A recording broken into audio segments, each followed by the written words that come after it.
ಪೂಜ್ಯ ಸಮರ್ಥ ಶಿವಾನಂದ ಅಪ್ಪಾಜಿಯವರ ಪವಿತ್ರವಾದ ಪಾದಾರವಿಂದಗಳಿಗೂ ವಂದಿಸುತ್ತ ಈ ವೇದಿಕೆ ಮೇಲೆ ಆಸೀನರಾದಂಥ ಎಲ್ಲ ಪೂಜ್ಯರಿಗೂ ಈ ಕಾಮದಹನದ ಕಾರ್ಯಕ್ರಮಕ್ಕೆ ಆಗಮಿಸಿದಂಥ ಎಲ್ಲ ಪುಣ್ಯಾತ್ಮರ ಅಂತರಾತ್ಮಕ್ಕೂ ನಂತ ವಂದನೆಗಳನ್ನು ಸಲ್ಲಿಸುತ್ತಾರೆ. ಇಲ್ಲಿವರೆಗೆ ಕಾಮದಹನದ ಬಗ್ಗೆ ನಿಮ್ಮೆಲ್ಲರಿಗೂ ತಮ್ಮ ಅನುಭವದ ವಿಚಾರವನ್ನು ತಿಳಿಸಿಕೊಟ್ರು. ಅದು ಎಲ್ಲಿ ಅದ ಕಾಮ ಮನುಷ್ಯನಾಗ ಉದಯ ಆಗಿದೆ. ಅದು ಏನ್ ಮಾಡಿರೋ ಹೋಗತಿ ಒಂದ ನಮನಿ ಇಲ್ಲ. ಅದು ಕಾಮ ಬಯಕೆಗಳು, ತಿನ್ಬೇಕನ್ನೋ ಬಯಕೆ, ನೋಡ್ಬೇಕನ್ನೋ ಬಯಕೆ, ಮೂಸಿ ನೋಡ್ಬೇಕನ್ನೋ ಬಯಕೆ, ಮುಟ್ಟಬೇಕನ್ನೋ ಬಯಕೆ, ಕೇಳಬೇಕನ್ನೋ ಬಯಕೆ, ಇವೆಲ್ಲ 5 ನಮೂನಿ ಪೈಕಿ 5 ನಮೂನಿ ಕಾಮಗಳು, ಬಯಕೆಗಳದು. ಶಬ್ದ, ಸ್ಪರ್ಶ, ರೂಪ, ರಸ, ಗಂಧ. ಇವುಗಳಲ್ಲಿ ಪ್ರಬಲವಾದದ್ದು ಯಾವುದು ಅಂದ್ರೆ ಸ್ಪರ್ಶ. ಇದನ್ನು ಹೊಡೆದು ಹಾಕುವುದು, ಉಳಿಕಿದ್ದನ್ನು ಕಡಿಮೆ ಮಾಡಬಹುದು, ಆದ್ರೆ ಅದನ್ನು ಜನ್ಮ ಜನ್ಮಾಂತರದಿಂದ ಹೊಡೆದಾಕಾಗಿಲ್ಲ. ಶಾಸ್ತ್ರ ಹೇಳಿದವರು, ಪದವಿ ಪಟ್ಟಾಂತರ ಪಡೆದವರು, ಸಾಧುಗಳು, ಸನ್ಯಾಸಿಗಳಾದವರಿಗೆ ಈ ಸ್ಪರ್ಶೇಂದ್ರಿಯದ ವ್ಯಾಮೋಹವನ್ನ ಹೊಡೆದು ಹಾಕಕ್ಕಾಗಿತ್ತು ಹೆಂಗ?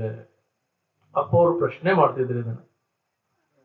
ಯಾರದಾರಂತ ಸಾಧು ಸನ್ಯಾಸಿಗಳು ಹಿಂಗ ಅಭ್ಯಾಸ ಮಾಡಿ ಪದವಿ ಪಟ್ಟಾಂತರ ಪಡೆದು ಇದ್ರ ಬಗ್ಗೆ ಅಧ್ಯಯನ ಮಾಡಿ ಅದನ್ನ ನಾಶ ಮಾಡ್ಕೊಂಡು ಬಿಟ್ಟಿದ್ರೆ ಈಗ ವಿಶ್ವವಿದ್ಯಾಲಯದ ಪದವಿ ಪಡ್ಕೊಂಡು ಹೆಂಗ ವರ್ಷ ಹೊರಬೀಳ್ತಿದ್ರು ಪದವೀಧರರು, ಹಂಗ ಆಗ್ಬೇಕಾಗಿತ್ತು. ಅಂತ ಜ್ಞಾನಿಗಳೇ ಆಗ್ಬೇಕಾಗಿತ್ತು.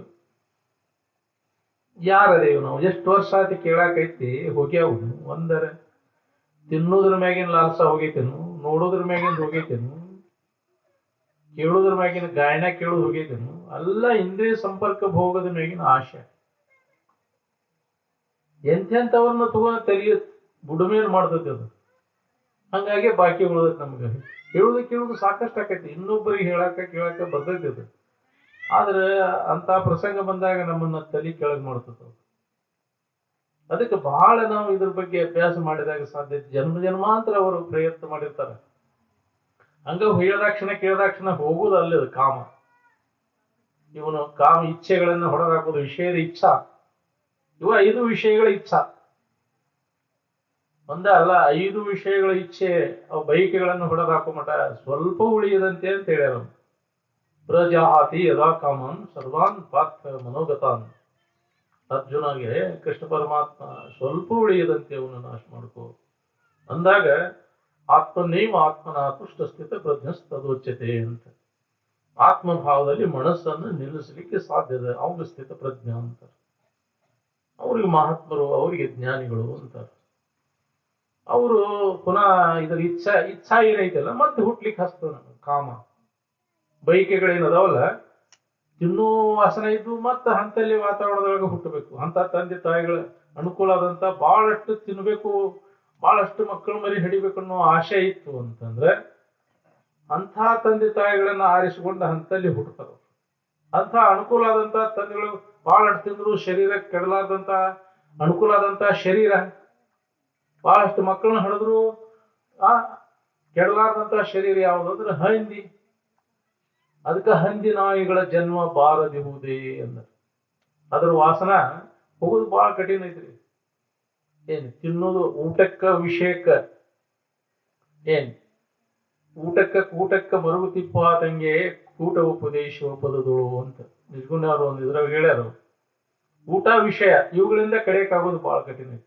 ಈ ಇಚ್ಛೆಗಳನ್ನು ಹೊಡೆದಾಕೋದು. ಉಳಿಕೆದನ್ನೆಲ್ಲ ಮಾಡಬಹುದು, ಬಿಡಬಹುದು ಅವನ್ನೆಲ್ಲ. ಈ ಊಟ ಕೂಟ ಏನೈತಲ್ಲ, ಇದರಿಂದ ಪಾರಾಗೋದು ಬಹಳ ಕಠಿಣ ಐತಿ. ಹಂಗಂತ ಹೇಳಿ ಹೇಳೋರಿಗೆ ಆಗಿಲ್ಲ, ಬರದವ್ರಿಗೆ ಆಗಿಲ್ಲ, ಯಾರಿಗೆ ಆಗಿಲ್ಲ, ಎಲ್ಲೋ ಒಬ್ಬ, ಕೋಟಿ ಜನಗಳಲ್ಲಿ ಒಬ್ಬ ಊಟ ಕೂಟದಿಂದ ನಾವು ಪಾರಾಗಬೇಕಾಗಿತ್ತು. ಅದಕ್ಕೆ ಜನ್ಮಾಂತರದಿಂದ ಅದನ್ನ ಮಾಡ್ಕೊಂತ ಬಂದೆವು. ಪ್ರಬಲವಾದಂತ ವಾಸನೆಗಳು. ಬೇಕಾದಂತ ಸಾಧಕದಂದ್ರು ಅವ ಹೋಗಿರ್ದಿಲ್ಲ. ಪ್ರಸಂಗ ಬಂದಾಗ ತಲೆ ಕೆಳಗ್ ಮಾಡ್ತ. ಈ ಕೇಳುವಾಗ ನಿಗ್ರಹಿಸಲ್ಪಟ್ಟಿರ್ತಾವ. ಅಂತ ಪ್ರಸಂಗ ಬಂದಾಗ ಗೊತ್ತಾಗೋದು. ಹೊರಗೆ ಹೆಚ್ಚಿ ಒಬ್ರು ನಿಂದ್ರದಲ್ಲಿ ನೀವು ಒಂದು ಅಪ್ಪ ಅವ್ರು ವಿಕಾರ ಹೊಂದುವಂತಹ ಪ್ರಸಂಗದೊಳಗೆ ಯಾರ ಮನಸ್ಸು ವಿಕಾರ ಹೊಂದುದಲ್ಲೋ ಅವರು ಧೀರರು ಅಂತ. ವಿಕಾರ ಹೇತು ಸತಿ ವಿಕ್ರಿಯಂತೆ ಯೇಷಾಂ ನ ಚೇತಾಂಸಿ ತಯೇವ ಧೀರ ಅಂತಹ ಪ್ರಸಂಗ ಬಂದಾಗ ಗೊತ್ತಾಗುವುದು. ಅದು ಶಾಸ್ತ್ರ ಹೇಳುವಾಗ ಎಲ್ಲರಿಗೂ ವೈರಾಗ್ಯ ಬರ್ತೈತಿ, ಎಲ್ಲರಿಗೂ ಇದ್ರಾಗ ಏನೈತಿ ಬಿಡು ಅಂತೇಳಿ ಬರ್ತೈತಿ ಎಲ್ಲರಿಗೆ. ಅಂತ ಪ್ರಸಂಗದಾಗ ಬರ್ಬೇಕಲ್ಲ ಅದ ವಿವೇಕ. ಅದನ್ನು ನಾಶ ಮಾಡ್ಕೋ, ಕಾಮನನ್ನ ದಹನ ಮಾಡ್ಲಿಕ್ಕೆ ಜಡ ವಸ್ತುಗಳು ಜಡವಾದ ಬೆಂಕಿಯಿಂದ ಸುಡಾಕ್ ಬರುದಿಲ್ಲ ಅದನ್ನ. ಅದಕ್ಕೆ ವಿವೇಕ ಅನ್ನುವಂಥನ ಅದ ಅಸ್ತ್ರ, ಅದಕ್ಕೆ ಬೆಂಕಿ. ವಿವೇಕ ಅನ್ನುವಂತಹ ಜ್ಞಾನದಿಂದನೇ ಅದನ್ನ ನಾಶ ಮಾಡ್ಕೊಳಿಕ್ ಸಾಧ್ಯತೆ. ವಿವೇಕ ಇಲ್ಲದ ಹೊರತು ಅದಕ್ಕೆ ಜಡವಸ್ತು ಅಲ್ಲ, ಅದು ಸೂಕ್ಷ್ಮದ. ಅದಕ್ಕೆ ಸೂಕ್ಷ್ಮವಾದ ವಿಚಾರದಿಂದ ಕಾಮನನ್ನು ನಾಶ ಮಾಡ್ಕೊಳಿಕ್ ಸಾಧ್ಯತೆ. ಅದಕ್ಕೆ ಹಾರಿ ಬಿಡೋರು ಬಹಳ ಪುಣ್ಯವಂತರು. ಅವರು ಜಡವಾದ ಕಾಮನನ್ನ ಗೊತ್ತಾ ಇಟ್ಟಿಲ್ಲ ಇಲ್ಲಿ ಅವರು. ಅದಕ್ಕೆ ವಿಚಾರದ ಕಾರ್ಯಕ್ರಮಗಳನ್ನು ಇಟ್ಟಾರಿಲ್ಲಿ. ಇಲ್ಲಿ ಎಲ್ಲಿ ಇಲ್ಲ, ಯಾವ ಸುತ್ತು ಕಡೆ ನಮ್ಮ ಕರ್ನಾಟಕದೊಳಗೆ ಎಲ್ಲಿ ನಾವು ಕೇಳಿಲ್ಲ. ಮತ್ತೆ ಕಾಮನ ಸುಡು ಪದ್ಧತಿ ಈ ಊರಾಗ ಒಂದೇ ಇಲ್ಲ. ಹೊರಗಿನ ಜಡ ಕಾಮ ಅಂತ ಹೇಳಿ ಹೊರಗೆಲ್ಲ ಅವ್ನು ಮಾಡ್ಕೊಂಡು ಮಾಡ್ತೇವಲ್ಲ, ಮಜಾ ಹಾಡೋದು ಬಾರ್ಸೋದು ಮಜಾ ಮಾಡೋದು. ಎಲ್ಲಿ ಇಲ್ಲ ನಮ್ಮ ಕರ್ನಾಟಕದಾಗ ಇಂಥದ್ದು ಈ ಒಂದು ಊರಿನಂಗ. ಅದಕ್ಕೆ ಅಂತದ್ರಲ್ಲಿ ನಾಳೆ ಕಾಮನ ಇದೈತಲ್ಲ, ಇಂಥದ್ರಾಗ ಮುದ್ದಾಮಿ ಇವರು ಈ ವಿಚಾರವನ್ನಿಟ್ಟಾರ, ನಿಜವಾದ ಕಾಮನನ್ನ ಹೆಂಗ ಸುಡಬೇಕು ಅನ್ನೋದು. ಅದಕ್ಕೆ ಇಲ್ಲಿ ಅಂತ ವಿಚಾರವಂತರ ಅದಾರ ಇಲ್ಲಿ. ಅದಕ್ಕೆ ಮಹತ್ವ ಐತಿ ಇಲ್ಲಿ. ಅವನು ಸುಟ್ರಿ ಏನಕೈತಿ, ಅವನು ಸುಡೋದ್ರಿಂದ ಏನಕೈತಿ, ಅವನ್ನ ನಮ್ಮಲ್ಲಿ ಒಂದು ಅಪ್ಪವ್ರು ಇದ್ದಾಗ ಒಂದು ಘಟನೆ ಆಯ್ತು. ಅವನ ಸುಟ್ಟು ಅವನ ಕಾಮನ ಸುಡ್ಬೇಕಂತ ಹೇಳಿ ಸಣ್ಣ ಮಕ್ಕಳು ಸಹಿತ ಆ ಕಾಮನ ಸುಟ್ಟ ಮ್ಯಾಗ ಅವು ಕಟ್ಟಿಗೆ ಇವನು ಸುಟ್ಟ ಅಲ್ಲಿ ಹೈತ್ಲಾಗ ಸುಟ್ಟು ಬೆಂಕಿ ಹಚ್ಚಿದ್ಕೂಲೆ ಅಲ್ಲಿ ಮಗ್ಗಲ್ದಾಗ ಕಟ್ಟಿದ್ವಿ ಎತ್ತುಗಳು ಸಹಿತ ಸುಟ್ಟು ಹೋದು. ಅಪ್ಪವ್ರು ಇದ್ದಾಗ ಈ ನಮನಿ ಮಾಡಿರ್ತೀವಿ ನಾವು, ಮಕ್ಕಳಿಗೆ ಸಹಿತ ಇದನ್ನ ಕಲಿಸಿದ್ವಿ ನಾವು. ಇಂಥ ಹೊರಗಿನ ಕಾಮನನ್ನ ಸುಟ್ರೆ ಒಳಗಿನ ಕಾಮ ಹೋಗ್ತೈತಿ. ಅದು ಅಂತರಂಗದಲ್ಲಿ ಇರ್ತಕ್ಕಂಥ ಕಾಮವನ್ನ ಬಹಿರಂಗದಲ್ಲಿ ಏನಾರು ಮಾಡಿದ್ರೆ ಕಟ್ಟಿಗೆ ಕುಳ್ಳು ಒಟ್ಟು ಸುಟ್ರು ಹೋಗ್ತೇನೆ. ಅದು ಜಡವಾದ ಅಗ್ನಿಯಿಂದ ಸುಡಾಕ್ ಬರುದಿಲ್ಲ ಅದನ್ನ. ಅದಕ್ಕೆ ಏನ್ ಮಾಡ್ಬೇಕಾಗೈತಿ, ಹಿತಾಹಿತ ವಿಚಾರದ ಅಭ್ಯಾಸದಿಂದ ಕಾಮನನ್ನ ದಹನ ಮಾಡ್ಲಿಕ್ಕೆ ಬರ್ತದೆ. ಒಂದೇ ದಿನಕ್ಕ ಎರಡ ದಿನಕ್ಕ ಹೋಗ್ತೇನೆ ಅದು ಕಾಮ ಹೋಗುದಿಲ್ರಿ. ಅದು ನಿರಂತರ ಇದಕ್ಕೆ ಪ್ರಯತ್ನ ಮಾಡ್ಬೇಕಾಗೈತಿ. ಆ ಮಹಾತ್ಮರಾದವರೆಲ್ಲ ಏನ್ ಮಾಡಿದ್ರು, ನಿರಂತರ ಅದಕ್ಕಾಗಿ ಪ್ರಯತ್ನ ಮಾಡಿದ್ರು. ಅವರು ಸ್ವಲ್ಪ ಅದ್ರ ಬಗ್ಗೆ ವಾಸನ ಉಳಿಲಂಗ ನಾಶ ಮಾಡ್ಕೊಂಡ್ರು. ಮತ್ತೆ ಜನ್ಮ ಬರ್ತದ. ಯಾವುದೇ ವಾಸನ ಇರಲಿ ನಮ್ದು, ಅದು 5 ಇಂದ್ರಿಯಗಳ ಪೈಕಿ ಯಾವುದೇ ಇಂದ್ರಿಯದ ವಾಸನ ಮತ್ತೆ ಜನ್ಮ ಹುಟ್ಟಿ ಬರ್ದಂಗ ಮಾಡ್ಕೋಬೇಕನ್ನೋಂಗಿದ್ರೆ ಕಾಮನನ್ನ ನಾಶ ಮಾಡ್ಕೊ. ಕಾಮ ವಾಸನೆಗಳು ಏನ ಅದಾವಲ್ಲ, ಅವು ಬೇರು ಬಿಟ್ಟಾವು ಜನ್ಮ ಜನ್ಮಾಂತರದಿಂದ ನಮ್ಮ ಹೃದಯದಲ್ಲಿ. ನಾನಿ ಅನ್ನೋನು ಸಹಿತ ಮುಂದಕ್ಕೆ ಹೋಗಿ ಕೊಡುದಿಲ್ಲ ಅವು. ಅದಕ್ಕೆ ನಿರಂತರ ಸತ್ಸಂಗ ಬೇಕಂತ ಹೇಳಿದ್ರಲ್ಲಿ. ಈಗ ಸತ್ಸಂಗ ಅಂದ್ರೆ ಸದ್ವಸ್ತುವನ್ನು ಪಡೆದಂತ ಮಹಾತ್ಮರ ಸಂಘ. ಸತ್ಸಂಗ ಅಂದ್ರೆ ಕೀರ್ತನ ಹಾಡೋದು ಬಾರಿಸೋದು ಕುಣಿದು ಅಲ್ಲ. ಮತ್ತೆ ಅಂತದನ್ನ ಮಾಡಿ ಕಾಮನ ಕಳ್ಕೊಳಕ್ ಆಗೈತೇನೆ? ಹಾಡೋದು ಬಾರಿಸೋದು ಮಾಡಿ ಹೋಗ್ಯಾವನು. ನಗಿಸೋದು ಹಾಡೋದು ಬಾರಿಸೋದು ಮಾಡಿ ಕಾಮನನ್ನ ನಾಶ ಮಾಡ್ಕೊಂಡವ್ರು ಯಾರ್ತಾರೆ ಹೇಳಿ? ಒಳಗ ಆಂತರಿಕ ಅಭ್ಯಾಸ ಇದು. ಏನ್ ಕಾಮನನ್ನ ನಾಶ ಆಗ್ಬೇಕಾಗಿತ್ತಂದ್ರೆ ಜನ್ಮ ಜನ್ಮಾಂತರ ನಾವು ಅದಕ್ಕೆ ಪ್ರಯತ್ನ ಮಾಡ್ಬೇಕಾಗೈತಿ ಅಂತ ಹೇಳ್ತಿದ್ರಪ್ಪ. ಹಂಗ ಹೋಗುದಿಲ್ಲ ಅದು. ಹೇಳ್ದಾಕ್ಷಣ ಕೇಳ್ದಾಕ್ಷಣ ಹೋಗಾಕದ ನೀನು ಆ ಗುಳುಗುಳಿ ಆಟ ಮಾಡೀನ, ಜಪ ಮಾಡಿರೋದು ಹೋಗ್ತೇನೆ, ಅದು ಮಂತ್ರ ಅಂದ್ರೆ ಹೋಗ್ತೇನೆ. ಅದು ಹೊರಗಿನ ಆಡಂಬರ ಗಂಟಿ ಬಾರಿಸಿದ ಪೂಜೆ ಮಾಡಿರೋದು ಕಾಮ ಹೋಗ್ತೇನೆ, ಸೋಗ ಹಾಕಿರೋ ಹೋಗ್ತೇನೆ. ಅದು ಕಾಮನಾಶ ಆದದ್ರ ಗುರ್ತನ ಅದು ಸೋಗ ಹಾಕುದು. ಹಂಗಾರ ಬಾಳ ಚಲೋ ಆತಲ್ಲ, ಸೋಗ ಹಾಕಿಬಿಟ್ರೆ ಎಲ್ಲ ಕಾಮ ಹೋಗ್ತೈತೆ ಅಂದ್ರೆ ಹಾಕಿ ಬಿಡಾಕ್ ಬರುತ್ತೆ. ಹೋಗೈತಿನ ಅದು ಸೋಗ ಹಾಕಾಗ ಸಾಕು ಅಂದ ಅಡ್ಡಾಡಕತ್ತಲ್ಲ ಸಾಧು ಅಂತ. ಕಾಮನ ನಾಶ ಮಾಡ್ಕೊಂಡವಂಗ ಸಾಧು ಅಂದಾರ, ಸೋಗ ಹಾಕೊಂಡು ಅಡ್ಡಾಡವಂಗ ಸಾಧು ಅಂದಿಲ್ಲ. ಕಾಮನನ್ನು ನಾಶ ಮಾಡ್ಕೋಬೇಕಾದ್ರೆ ನಿರಂತರ ಆತ್ಮಭಾವದೊಳಗೆ ಅವ ಉಳ್ಕೋಬೇಕು. ದೇಹ ಭಾವ ಬಂತಂದ್ರೆ ಆಹಾರ ನಿದ್ರಾ ಭೈದ ಮೈಥುನ ಭಾವ ಬರುವುದನ್ನ ನೋಡ್ರಿ. ಶರೀರ ಭಾವ ಇದ್ದರೆ ಹಸಿವೆ ತರ್ಷಗಳ ಭಾವ ಮೈಥುನ ಭಾವ ಬರುವುದನ್ನ ಅದು ಶರೀರ ಭಾವ ಇದ್ದಾಗ. ಆತ್ಮಭಾವದೊಳಗೆ ನಮ್ಮ ಭಾವದೊಳಗಿದ್ದಾಗ ನಿದ್ದೆ ಹೆಚ್ಚಿದಾಗ ಏನಾರು ಇಚ್ಛಾಕತೇನೆ? ನಿದ್ದೆ ಹೆಚ್ಚಿದಾಗ ದೇಹ ನೀನಲ್ಲ, ನೀ ಬಿಟ್ಟಿರ್ತೀಯಲ್ಲಿ ಆನಂದನ ನೀನಾಗಿರ್ತಿ. ಮರಿಯೊಳಗಿರ್ತೀವಿ ನಾವು ಯಾವಾಗಲೂ ಎಚ್ಚರಿತ ನಾವು ಆ ನಮ್ಮ ಭಾವದೊಳಗೆ ಇದ್ದಾಗ ಕಾಮನನ್ನ ನಾಶ ಮಾಡ್ಕೊಳಿಕ್ ಸಾಧ್ಯ. ಇದು ಒಂದ ಉಪಾಯ ಇದಕ್ಕೆ. ಈ ದೇಹದ ಸಂಬಂಧವನ್ನ ತಪ್ಪಿಸ್ಕೊಂಡ ನಮ್ಮ ಆತ್ಮಭಾವದೊಳಗೆ ನಾವು ಉಳ್ಕೊಳ್ಳಿಕ್ಕೆ ಪ್ರಯತ್ನ ಮಾಡಬೇಕು. ದೇಹ ನಾನೆಂಬುದನ್ನು ಅಳಿ ದೇವನಾನೆಂಬುದನ್ನು ತಿಳಿ, ದೇವರೇ ಉಳಿ. ಈ ಪ್ರಯತ್ನ ಮಾಡಿದಾಗ ಕಾಮನನ್ನು ಹೊಡೆದಾಕ್ಲಿಕ್ಕೆ ಸಾಧ್ಯ. ನಿರಂತರ ಆತ್ಮಚಿಂತನದ ಅಭ್ಯಾಸ ಅವನಿಗೆ ಬೇಕು. ಆತ್ಮಭಾವದೊಳಗೆ ಯಾವ ಇರ್ತಾನ ಅವನಲ್ಲಿ ಕಾಮನೆಗಳು ಉದಯ ಆಗುವುದಿಲ್ಲ. ದೇಹ ಭಾವದೊಳಗಿದ್ದಿಂದ ಕಾಮನೆಗಳು ಉದಯ ಆಗುವ ನಾವು, ಬಯಕೆಗಳು ಆಗುವ ನಾವು. ಶರೀರ ಧಾರಣ, ನನಗೆ ಈ ಶರೀರ ನಾನಂತ ತಿಳ್ಕೊಂಡವರಲ್ಲಿ ಅವೆಲ್ಲ ಇರುವ ನಾನು. ಶರೀರ ಸಂಬಂಧ ತಪ್ಪಿದಾಗ ಆತ್ಮನ ನಾನು ಅನ್ನುವಂತ ಭಾವ ದೃಢವಾಗಿ ಯಾವಾಗ ನಿಲ್ತತಿ ಆವಾಗ ಕಾಮನಾಶ. ಅದು ಆತ್ಮಜ್ಞಾನಿ ಅಂದ್ರೆ ಅವ್ನು ಸಮಾಧಿ ಹೊಂದಿದಾಗ ಅವಂಗ ಜ್ಞಾನ ಅಂತ. ಅಲ್ಲಿ ಮಟ್ಟ ಕಾಮ ಅವಾಗ ಇರುವುದನ್ನ ಬೇಕಾದಂತ ಸಾಧಕದನಂದ್ರು ಅದು ಹೋಗಿರ್ಲಿಲ್ಲ. ಅದು ನಿಗ್ರಹಿಸಲ್ಪಟ್ಟಿರ್ತೈತಿ. ಜ್ಞಾನ ಆಗುವ ಮಠ ಜ್ಞಾನಿಗಳಲ್ಲಿ ಮಾತ್ರ ಅದು ನಾಶ ಆಕೈತಿ, ಕಾಮದಹನ ಆಗಿರ್ತೈತಿ. ಸಾಧಕರಲ್ಲಿ ಅದು ನಿಗ್ರಹಿಸಲ್ಪಟ್ಟಿರ್ತೈತಿ. ಪ್ರಸಂಗ ಬಂದಾಗ ಅವನ ತಲೆ ಕೆಳಗೆ ಮಾಡ್ತೈತಿ. ಸಾಧಕರನ್ನು ಬಿಡುದಿಲ್ಲ, ನಾನಿ ಅನ್ನೋನ್ನ. ಅದಕ್ಕೆ ನಾವು ಬಹಳ ಎಚ್ಚರದಿಂದ ಇರಬೇಕು. ಆ ಪೂರ್ಣ ಸ್ಥಿತಿಯನ್ನು ಹೊಂದುವರೆಗೂ ಈ ಸಾಧನೆಯನ್ನು ನಾವು ಬಿಡಬಾರ್ದು. ನಾವೆಲ್ಲ ಕೇಳೇವು ಹೇಳೇವು ಬಿಡ ನಮ್ನೇನ್ ಮಾಡ್ತೈತಿ ಅಂತ ನೀ ತಿಳ್ಕೊಂಡು ಮತ್ತ ಅದ್ರಾಗ ಅಂತ ಇದ್ರಾಗ ನೀ ತೊಡಗಾಕ್ ಹೋದಿ, ನಿನ್ನ ತಲೆ ಕೆಳಗೆ ಮಾಡಿಬಿಡ್ತೈತಿ. ಅದಕ್ಕೆ ನಾವು ಅದರಿಂದ ದೂರ ಇರಬೇಕು. ಹೆಚ್ಚಾಗಿ ಅಂತ ಪರಿಸರದಿಂದ ದೂರ ಇರಕ್ ಕಲಿಬೇಕು. ಕಾಮ ಪ್ರಚೋದಕ ವ್ಯವಹಾರಗಳು, ಮನರಂಜನೆ ಕಾರ್ಯಕ್ರಮಗಳು, ಆ ರೂಪ ಚಂದ ಛಾಯೆ ಅವನ್ನೆಲ್ಲ ತೆಗೆದು ಹಾಕ್ಬೇಕಾಕೈತಿ. ಅದಕ್ಕೆ ಅವ ಮನಸ್ಸ ಯಾದಕ್ಕೆ ಅವನ್ನೆಲ್ಲ ಇದನ್ನು ದೂರ ಇರೋದ್ರ ಅವುಗಳಿಂದ ಹಿಂದಕ್ಕೆ ಸರ್ಕೊಂಡ್ರು.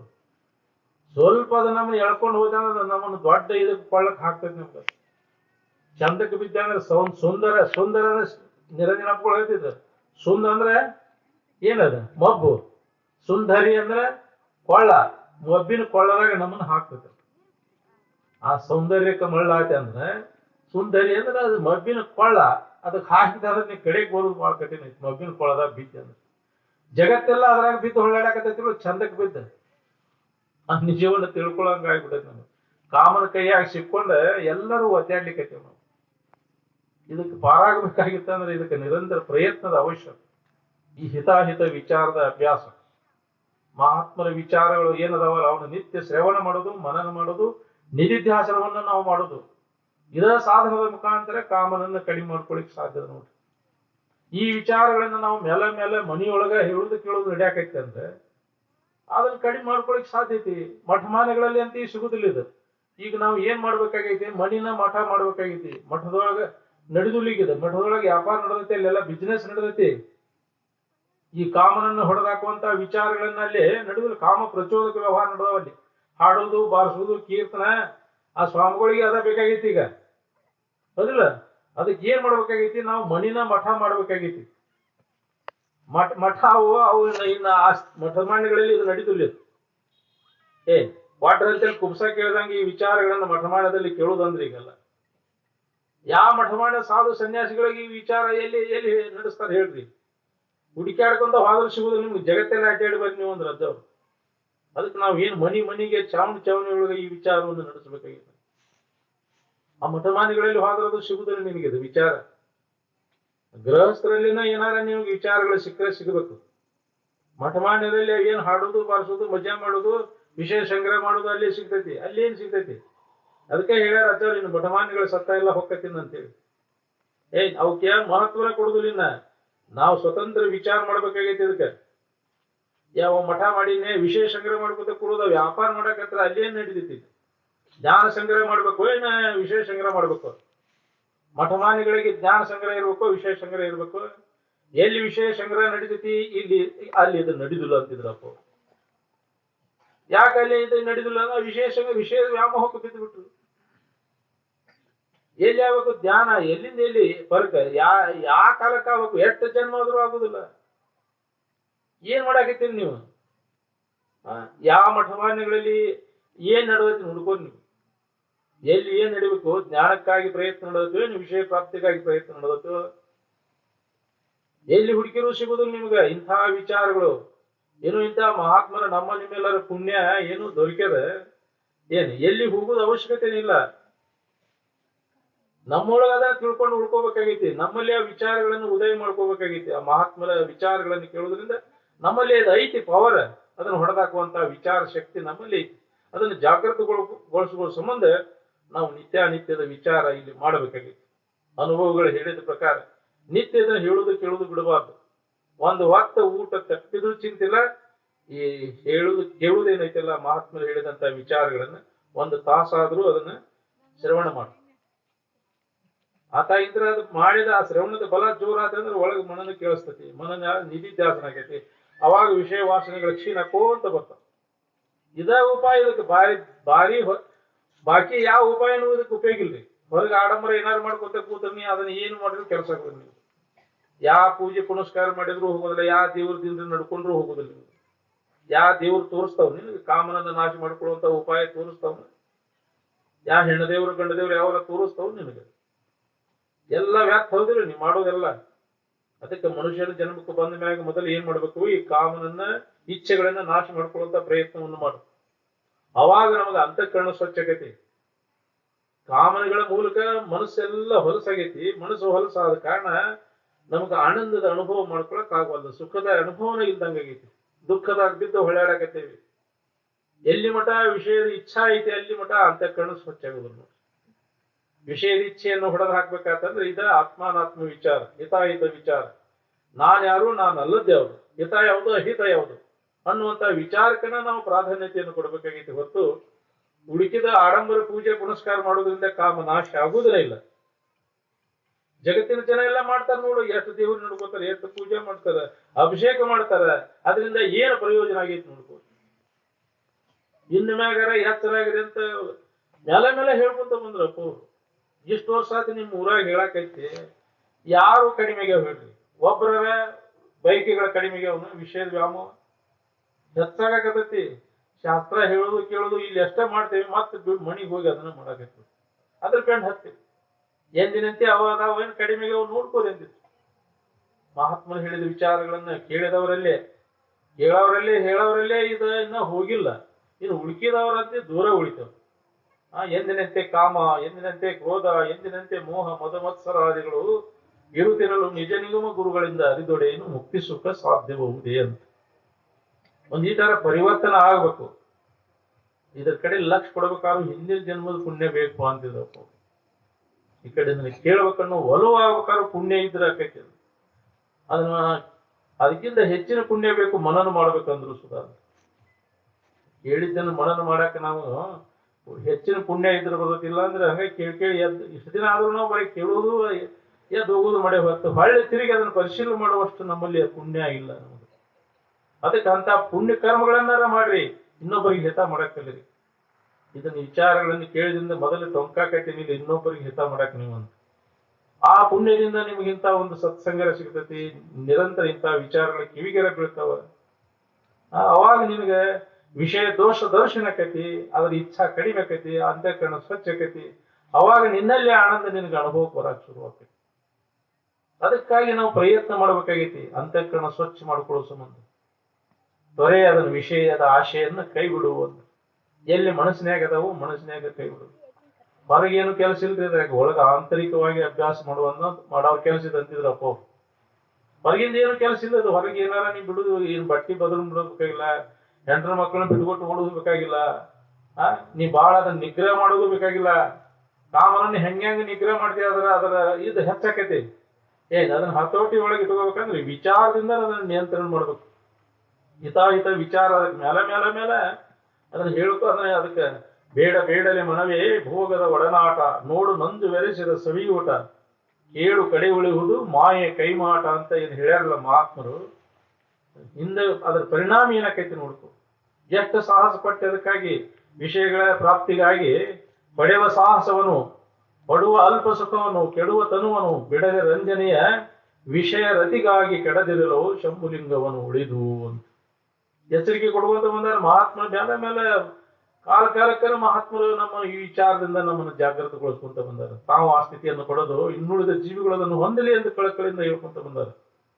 ಆದ್ರೂ ನಾವು ಅದ್ರ ಕಡೆ ಲಕ್ಷ ಕೊಡಾಕ್ತಾ ಇಲ್ಲ. ಎಲ್ಲಿಯೋ ಒಬ್ಬವ ಯಾವ ಪುಣ್ಯಾತ್ಮ ಇದನ್ನ ಹೊಳಿತೈತೆ ಅಂತಿದ್ರು ಅಜ್ಜವರು.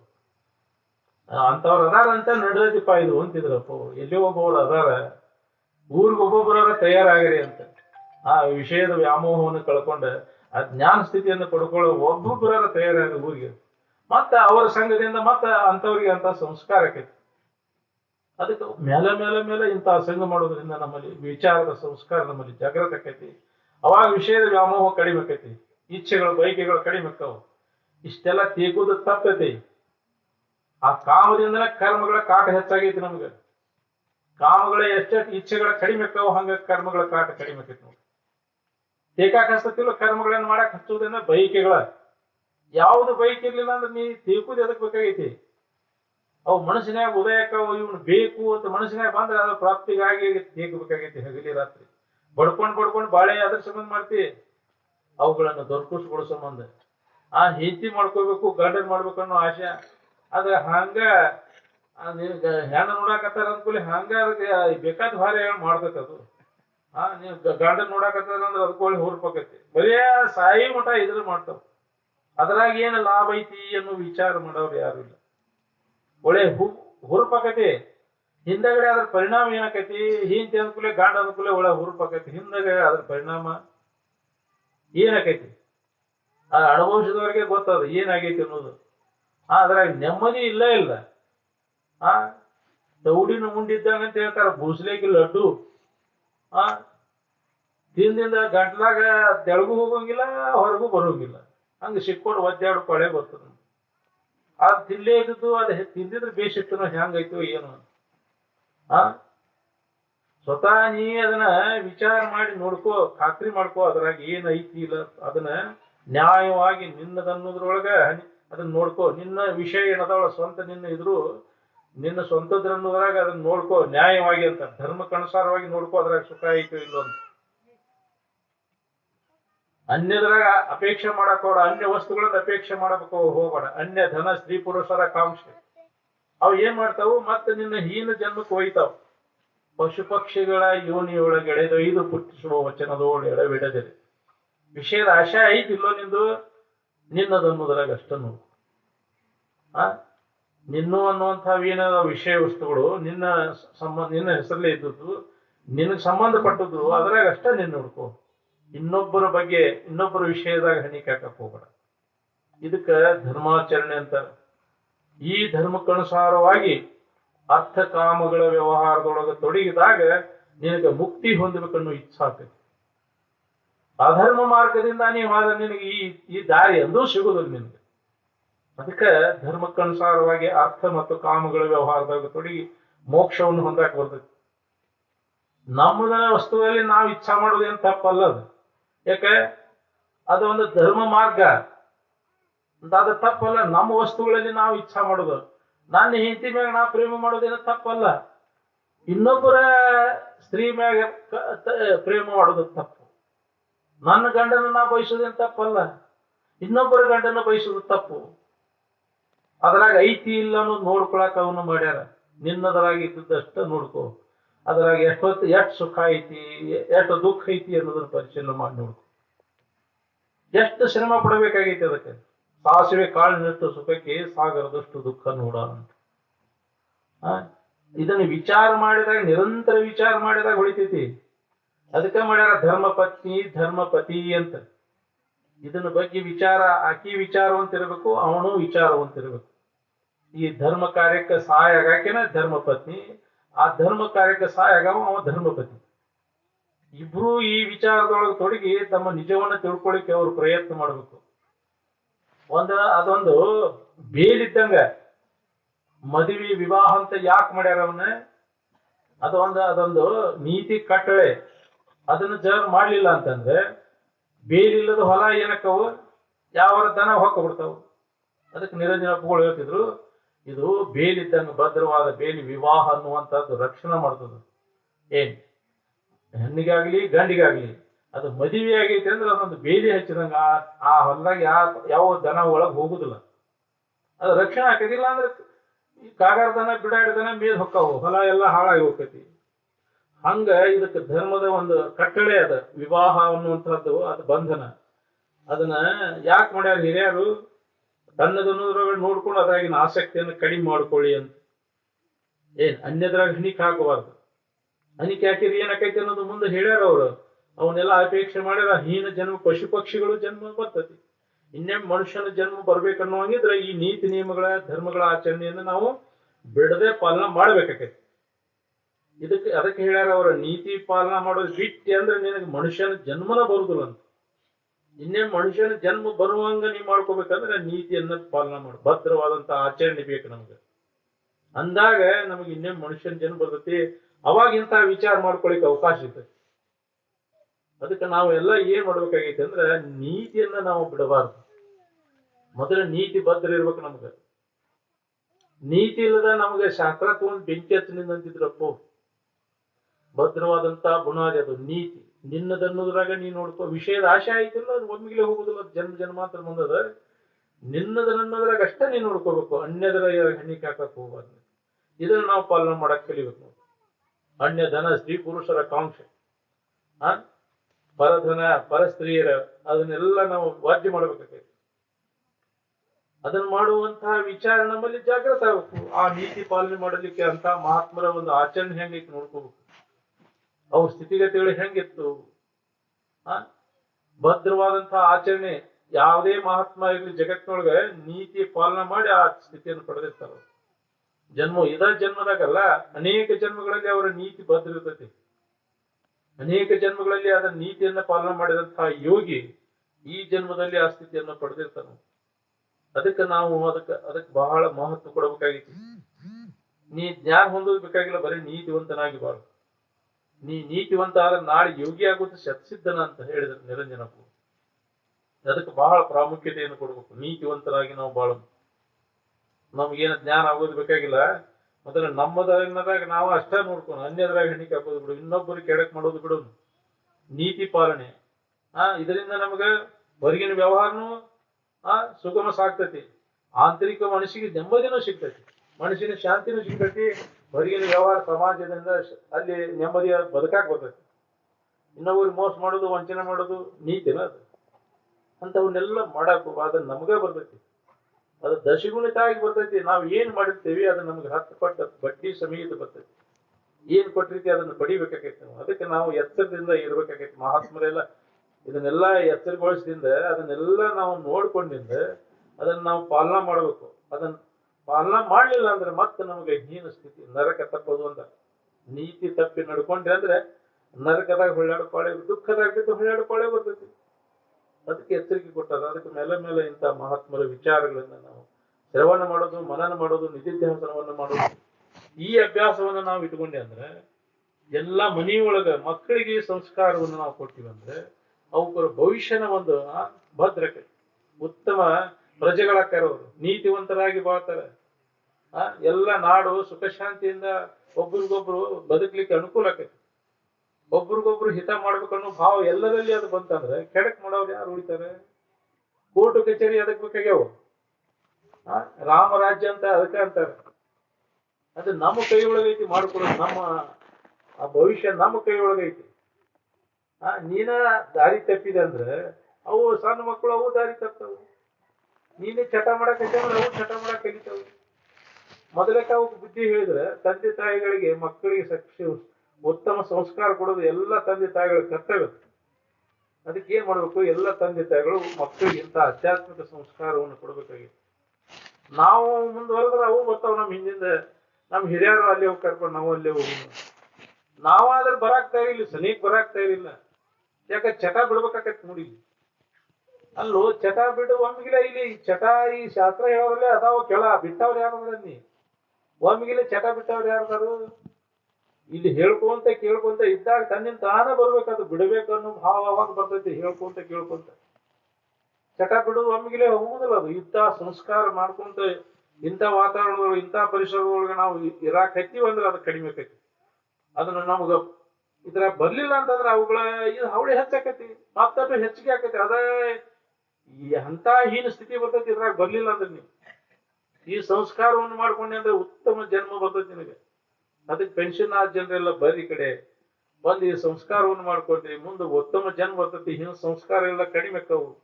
ಪೆನ್ಷನ್ ಜನರಿಗೆ ಒತ್ತು ಕೊಟ್ಟು ಹೇಳ್ತಿದ್ರಪ್ಪ ಅವ್ರು, ಇನ್ ಮ್ಯಾಗಾರ ದಿನ ಆದದ್ದಾಗಿ ಹೋತಿ, ಇನ್ನು ವೇಳೆ ಇಲ್ಲ ಅಂತ ಅನ್ನೋಂಗಿಲ್ಲ. ಅದಕ್ಕೆ ಈಗ ಸತ್ತ ನೀವು ಮಾಡ್ಕೋಬಹುದು ಅದನ್ನ. ನಮ್ಗೆಂತವ್ರಿಗೆ ನಮ್ಮಂತವ್ರಿಗೆ ಹೆಂಗ ಆಗ್ಬೇಕು ಅಂತ ಮತ್ತೆಂತವ್ರಿಗೆ ಆಗ್ಬೇಕು? ಪ್ರಾಣವಾಯು ಹೋಗುವಾಗ ಸಹಿತ ಇದನ್ನ ಮಾಡ್ಕೊಳಕ್ ಬರ್ತೈತಿ ನಿಮ್ಗಂದ್ರಪ್ಪ. ಅಂತ ಸಂಸ್ಕಾರ ಮಾಡ್ಕೊಳಕ್ ಬರ್ತೈತಿ. ಮಾಡ್ಕೊರಿ. ಇದಕ್ಕೇನು ವ್ಯಾಳೆ ಏನು ಮೀರಿಲ್ಲ ಅಂತ ಮೀರೈತೆ ನಮ್ಮನ್ನ ತಿಳ್ಕೊಳಕ್ ಹೋಗ್ಬೇಡ್ರಿ. ಬೇಕಾದಂತ ಪಾಠ್ಯಗಳನ್ನು ಸುಧಾರಣೆ ಮಾಡ್ಕೊಳಕ್ ಸಾಧ್ಯ. ಆಗ್ಯಾರಿಲ್ಲ ಎಷ್ಟು ಮಂದಿ ಮಹಾತ್ಮರಾಗಿ ಹೋಗ್ಯಾರ, ಎಲ್ಲಾ ಚಟಗಳನ್ನು ಮಾಡಿದ್ರು, ಎಲ್ಲ ಮಹಾತ್ಮರು ಇದು ಹೊಳೆದು ಎಲ್ಲ ಅವನ್ನೆಲ್ಲ ತ್ಯಾಗ ಮಾಡಿ ಪೂರ್ಣ ಸ್ಥಿತಿಯನ್ನು ಪಡೆದ್ರು, ಜಗತ್ತಿಗೆ ಪೂಜ್ಯರಾದ್ರು ಅವರು. ಆಗ್ಯಾರಿಲ್ಲ ಅನೇಕ ಮಹಾತ್ಮರಾಗ್ಯಾರ. ಅದಕ್ಕೆ ನಮ್ಮಂತವ್ರಿಗೆ ಹೆಂಗಾದಿತ್ತು ಅಂತ ಅನ್ನಕ್ ಹೋಗ್ಬೇಡ್ರಿ. ಪ್ರತಿಯೊಬ್ಬರು ಬೇಕಾದಂತ ಪಾಪಿ ಸುಧಾ ಇದನ್ನು ಹೊಂದಲಿಕ್ಕೆ, ಕಾಮವನ್ನು ನಾಶ ಮಾಡಿಕೊಂಡೆ ರಾಮ ಸ್ಥಿತಿಯನ್ನು ಹೊಂದಲಿಕ್ಕೆ ಸಾಧ್ಯ. ಅದಕ್ಕೆ ಇದನ್ನು ಹೇಳುದು ಕೇಳುದು ಮಾಡ್ಬೇಕಾಗೈತಿ. ಏನ್ ನಾವು ತಪ್ಪು ಮಾಡಿದವರಿಗೆ ಇದನ್ನ ಹೇಳ್ಬೇಕಾಗೈತಿ. ಚಲೋ ಇದ್ದವ್ರಿಗೆ ಅವಶ್ಯಕತೆ ಇಲ್ಲ. ಅಂತಃಕರಣ ಸ್ವಚ್ಛ ಇದ್ದವ್ರಿಗೆ ಬೇಕಾಗಿಲ್ಲ. ನಾವು ಅಂತಃಕರಣ ಮಲಿನ ಮಾಡ್ಯಾವ, ಹಿಂದೆ ಕರ್ಮಗಳನ್ನು ಮಾಡ್ಯಾವಲ್ಲ, ಅಂತಃಕರಣ ಹೊಲಸು ಮಾಡ್ಕೊಂಡು ಕೂತೇವ. ಅದಕ್ಕೆ ನಾವು ಇಂತಹ ವಿಚಾರಗಳನ್ನು ಕೇಳುವುದರಿಂದ ಅದಕ್ಕೆ ಔಷಧ. ನಿತ್ಯ ಶ್ರವಣ ಅದನ್ನು ಕೇಳೋದ್ರಿಂದ ಅಂತಃಕರಣ ಮಾಲಿನ್ಯ ಎಲ್ಲ ಕಡಿಮೆ ಆಕೋತ ಹೋಗ್ಬೇಕು. ಅಂದ್ರೆ ವಿಷಯದ ವ್ಯಾಮೋಹ ಕಡಿಮೆ ಆಕೋತ ಹೋತಂದ್ರೆ ಅಂತಃಕರಣ ಸ್ವಚ್ಛ ಆಕೈತಿ. ದೋಷ ಆಕೈತಿ. ಇವುಗಳ ಹಕ್ಕಿಕೈತಿ ಗೊತ್ತಾಕೈತಿ. ನಾವು ಅದ್ರಾಗ ಹಣಿಕೆ ಆಕೈತಿ, ಏನಾಕೈತಿ ಪರಿಣಾಮ ಅನ್ನೋದು ಗೊತ್ತಾಕೈತಿ. ಅದಕ್ಕೆ ನಾವು ಮೇಲೆ ಈ ವಿಚಾರಗಳನ್ನು ಕೇಳೋದ್ರಿಂದ ಬೇಕಾದಂತ ದಡ್ಡತನ ಇರ್ತದ, ಅವನಲ್ಲಿ ಪರಿವರ್ತನೆ ಆಕೈತಿ. ಅದಕ್ಕೆ ಇದನ್ನು ಕೇಳೋದು ಬಿಡಬೇಡ್ರಿ ಅಂತ ಒತ್ತು ಕೊಟ್ಟ ಶಿವಾನಂದದವರಂತೆ ಒಂದು ಹೊತ್ತು ಊಟ ತಪ್ಪಿದ್ರು ಚಿಂತಿಲ್ಲ, ಇದನ್ನು ಕೇಳೋದು ಬಿಡಬೇಡ್ರಿ. ತಿಳಿದೇ ಇರಿ, ಶ್ರವಣ ಮಾತ್ರ ತಪ್ಪಿಸ್ಕೋಬೇಡ್ರಿ. ಮೊನ್ನೆ ತಿಳಿತೈತಿ. ಅದು ಬೇಕಾದಂತ ದಡ್ಡದನಂದ್ರು ಅದು ಪರಿಣಾಮ ಆಗೈತಿ ಇರ್ತೈತಿ. ಈಗ ಗೊತ್ತಾಗೋದು ನಿನಗೆ ಮುಂದೆ ಗೊತ್ತಾಕೈತಿ. ಕಾಲಾಂತರದಲ್ಲಿ ಅದರ ಪರಿಣಾಮ ಆಕೈತಿ. ಅದವ್ರು ನಮ್ಗೆ ಹೇಳಿದ್ರೆ ನಿಮ್ಗೆ ಗೊತ್ತಾಗೋದಿಲ್ಲ, ಮುಂದೆ ಗೊತ್ತಾಕೈತಿ. ನಿಮ್ಗೆ ಅಂತಿರ್ಬೇಕು.